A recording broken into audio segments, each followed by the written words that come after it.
রাম ও কৃষ্ণ অবতার ধারণ করার সময় ভগবান বিষ্ণু সঙ্গে এনেছিলেন শেষনাগকে। আগে হ্যাঁ, যে নাগের উপরে ভগবান বিষ্ণু শায়িত থাকেন তিনিই শেষনাগ। অর্থাৎ শ্রীবিষ্ণু তার শ্রীরাম অবতারে শেষনাগকে এনেছিলেন কনিষ্ঠ ভ্রাতা লক্ষণ রূপে এবং দাপরে তার শ্রীকৃষ্ণ অবতারে শেষনাগকে এনেছিলেন জ্যেষ্ঠ ভ্রাতা বলরাম রূপে। সুতরাং বাস্তবে তেজদীপ্ত সর্প হওয়ার কারণে লক্ষণ বা বলরাম অবতারেও তাদের সেই বল, তেজ ও ক্রোধের বহিঃপ্রকাশ আমরা দেখে থাকি। তবে আমাদের আজকের আলোচনা লক্ষণকে নিয়ে নয়। আজ আমরা জানব মহাভারতের এক বিস্ময়কর চরিত্র বলরাম সম্পর্কে। আপনারা নিশ্চয়ই জানেন শ্রী বলরাম কি অতুলনীয় রকমের শক্তিশালী ছিলেন। ছোটবেলা থেকেই তিনি তার কনিষ্ঠ ভ্রাতা কানাইকে সাথে নিয়ে জয় করেছেন অগণিত যুদ্ধ সংগ্রাম, বধ করেছেন অসংখ্য অত্যাচারী রাক্ষস, অসুর এবং রাজাকে। তাই বলাই বাহুল্য, তার সমসাময়িক সময়ে ভগবান শ্রীকৃষ্ণ ব্যতীত তাকে যুদ্ধে পরাস্ত করার ক্ষমতা আর কারও ছিল না। তবে কেন কুরুক্ষেত্রের যুদ্ধে তিনি অংশগ্রহণ করলেন না? যেখানে 18 অক্ষৌহিনী সেনা এবং তাবড় তাবড় রথী মহারথীরা কুরুক্ষেত্রের মহারণে অংশ নিলেন, সেখানে তার মতো মহাবীর কিভাবে যুদ্ধ না করে নিজেকে গুটিয়ে রাখলেন? যুদ্ধ চলাকালীন সময়ে তিনি ছিলেনই বা কোথায়? তবে কি কুরুক্ষেত্রের যোদ্ধাদের মধ্যে এমন কেউ ছিল যাকে বলরাম ভয় পেতেন? প্রিয় দর্শক, শ্রী বলরামের কুরুক্ষেত্রের যুদ্ধে যোগদান না করার পিছনে রয়েছে 5টি অজানা কারণ।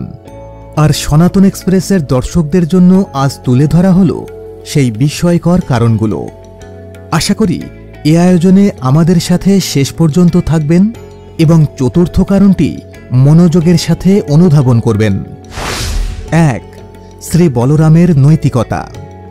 শ্রী বলরাম ছিলেন ভীম এবং দুর্যোধন এই দুজনেরই অস্ত্রবিদ্যার প্রশিক্ষক। অর্থাৎ শ্রী বলরাম তার নিজে হাতে গদা চালনা এবং গদাযুদ্ধের নানাবিধ কৌশল শিক্ষা দিয়েছিলেন মধ্যম পাণ্ডব ভীমসেন এবং দুর্যোধনকে।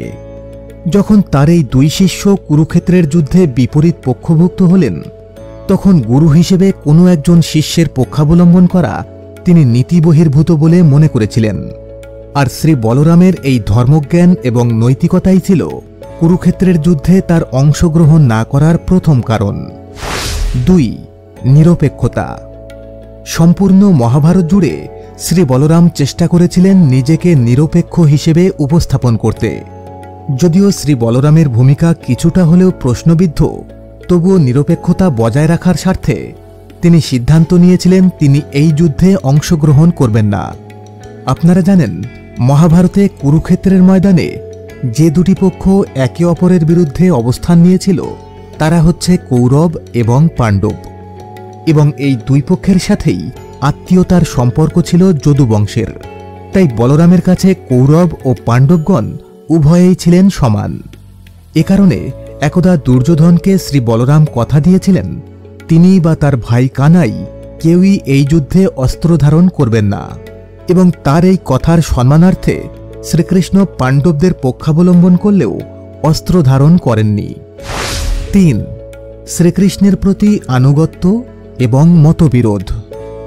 কনিষ্ঠ ভ্রাতা শ্রীকৃষ্ণের প্রতি আনুগত্য ও মতবিরোধ ছিল বলরামের যুদ্ধ না করার অন্যতম কারণ।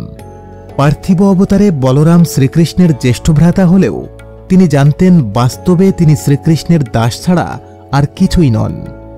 ভগবান শ্রীকৃষ্ণের অনুগ্রহে তিনি পূর্বজন্মে লক্ষণ এবং এ জন্মে বলরাম রূপে অবতার ধারণ করেছেন। তবে শ্রীকৃষ্ণের প্রতি তার আনুগত্য থাকলেও মতপার্থক্যও ছিল তুঙ্গে। প্রথমত, বলরাম চেয়েছিলেন এই মহাযুদ্ধ যেন না ঘটে। অন্যদিকে ভগবান শ্রীকৃষ্ণ চেয়েছিলেন ব্যাপক ধ্বংসযজ্ঞের মধ্য দিয়ে এক নতুন যুগের সূচনা। আবার বলরাম কখনোই পাণ্ডবদের ন্যায্য রাজ্যাধিকারকে স্বীকারই করেননি। এমনকি তিনি চাননি যে ভগবান শ্রীকৃষ্ণ পাণ্ডবদের পক্ষাবলম্বন করুন।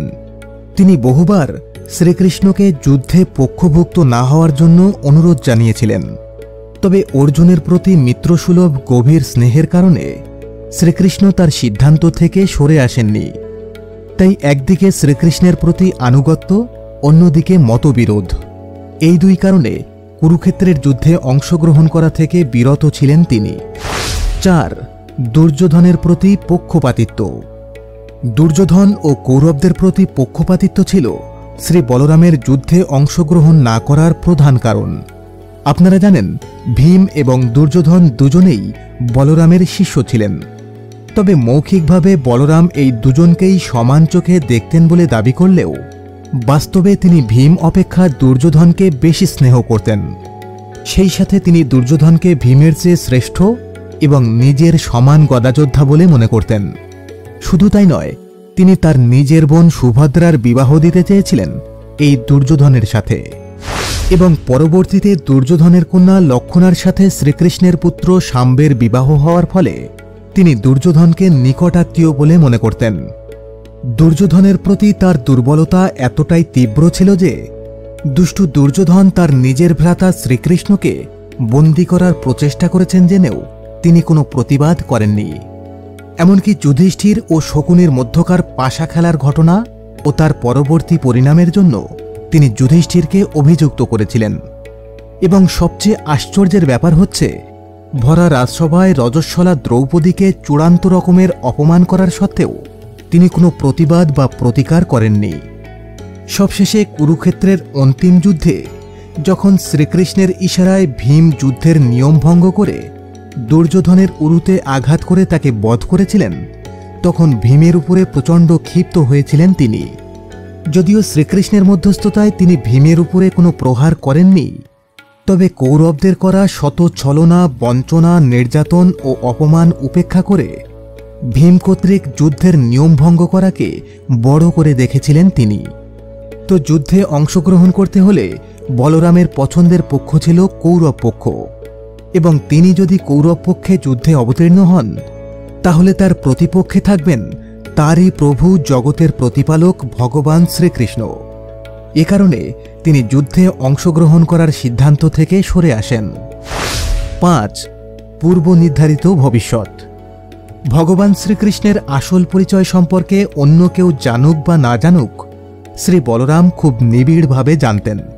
তিনি বুঝতে পেরেছিলেন স্বয়ং শ্রীবিষ্ণু যেহেতু অবতার ধারণ করে এক বিশাল কর্মযজ্ঞে লিপ্ত হয়েছেন, সেহেতু ভবিষ্যতে কি ঘটবে বা এর চূড়ান্ত পরিণতি কি হবে তা শ্রীকৃষ্ণ আগে থেকেই নির্ধারণ করে রেখেছেন।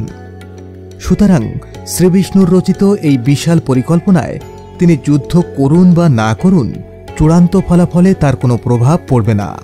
আর তাই এ সকল কারণ বিবেচনা করে কুরুক্ষেত্রের যুদ্ধ শুরুর প্রাক্কালে তীর্থযাত্রায় গিয়েছিলেন তিনি।